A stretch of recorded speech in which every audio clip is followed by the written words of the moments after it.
Hey everyone, thank you so much for clicking on this video. The fact that you are willing to sacrifice a few minutes out of your day to consume my content really does mean the world to me. Today we're going to be talking about the third act and the Little Mermaid and why it just drove me absolutely insane. So needless to say guys, this is a massive spoiler warning. If you are wanting a spoiler-free review, then you can click on the link in my description, and there should also be a little ad that just popped up taking you to that video. That's my spoiler-free movie review. Here we're going to be talking about spoilers. And there was a lot that I want to talk about, but I want to focus primarily on the third act because that is what really ruined the entire movie for me. Yes, there were a ton of dumb things in this movie. In fact, I do have to mention the fact that Flounder is supposed to be friends with Scuttle, yet we're introduced to them with Scuttle flying into the ocean and hunting other fish with Flounder knowing he's eating them. And they just ignore that. Obviously, some fish are just more equal than others because murder's just all right in the eyes of Flounder. I was so confused by that scene. There is a shark that can swim through an entire ship but gets stuck in a wooden frame of a mirror. It was ludicrous. It was ludicrous. And I understand sometimes things work in animation. That doesn't mean they work in live action. Oh my gosh. Gannets, they can't breathe underwater. Everything with Scuttle breathing underwater or just talking underwater, that's not how they work. Okay, but sorry guys, that was just a few of the things that really were, in my opinion, so silly. In fact, I have one more personal gripe. Mermaids don't tread water like humans. Why are every time you see a mermaid looking out the ocean, it's just them treading with their head bobbing out? They're half fish, they should be able to tread and just like be standing there and their fish tails do all the work. You have King Triton, king of the sea, doing doggy paddle while he's talking to Ariel. Okay, that's all the dumb stuff.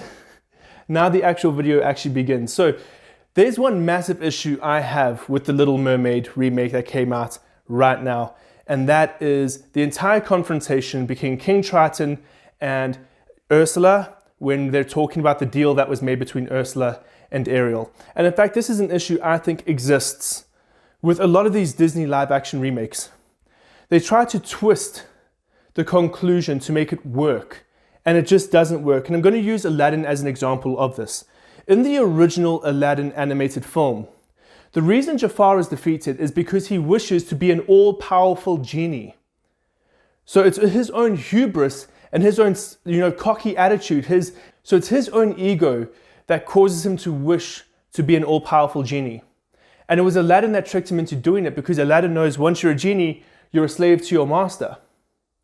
That was a clever twist from the original film. It shows you Aladdin smart and it shows you that Jafar was tricked by his ego, right? In the new one, he says, make me the most powerful being, or rather make me an all-powerful being. And then the genie has to basically trick Jafar into turning him into a genie. Jafar never wished to be a genie in the remake, so why is he being limited by the rules of a genie? It makes no sense. That to me is changing something and making it dumb. Because all you've done there is you've basically said, cool, genie basically just found a loophole. Rather than Aladdin was smart and Jafar was driven by his ego, and so he made a wish that made him a slave to his master. You basically rob the hero of his urgency by doing that. And I don't understand why they did that with Aladdin, and they do it again in The Little Mermaid. In the original, Ariel has to sign an actual contract, and that contract is bound by law. It can't be broken.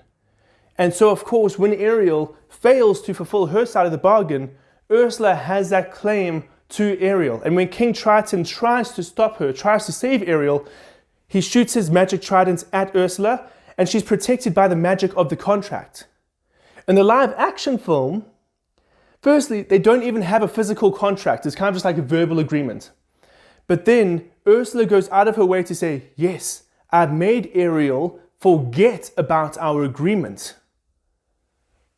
In my opinion, that makes the agreement null and void, right? That's the first one. And then secondly, of course, she sends her eels out to tip the boat when Ariel's about to kiss Eric. So twice has she interfered in the contract. But that's not the part that annoys me. The part that annoys me is the fact that King Triton then comes to save Ariel and shoots a bolt at Ursula and she's just protected by a magical barrier. Firstly, it's not a physical contract, it's not a magical contract that's protecting her, it's just magic.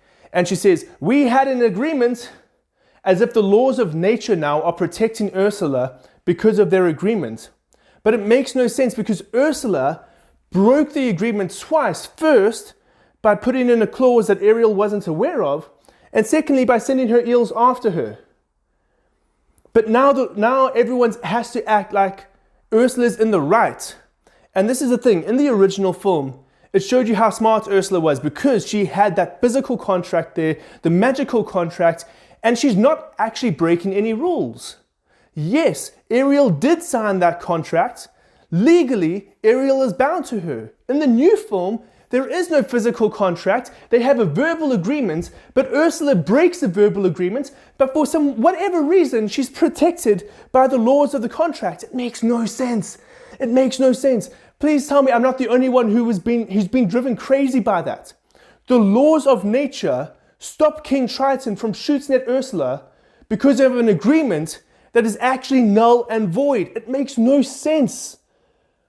I really hope other people have gotten as annoyed about this as I have, because it has literally almost kept me up at night. I think it is so frustrating. Okay, I just really had to get that off my chest. It was so dumb that it ruined the whole movie for me.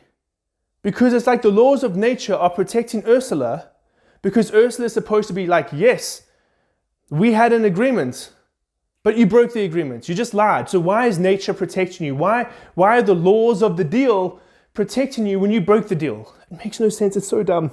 It's so dumb. Okay, guys, let me know your thoughts though. Am I overreacting? Am I reaching? Or do you think I have a good point that I've raised? That Disney seems to like this idea that we'll just change things up and make them dumber. They did it with Jafar. They've done it here with Ursula.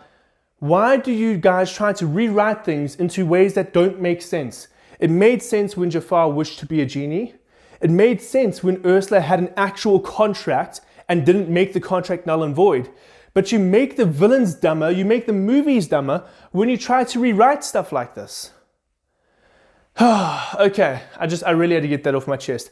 Guys, thank you so much for watching this video. You guys are the best. You are awesome. If you haven't yet, please subscribe to my channel. It really would mean the world to me. And I hope to see you guys again in another review.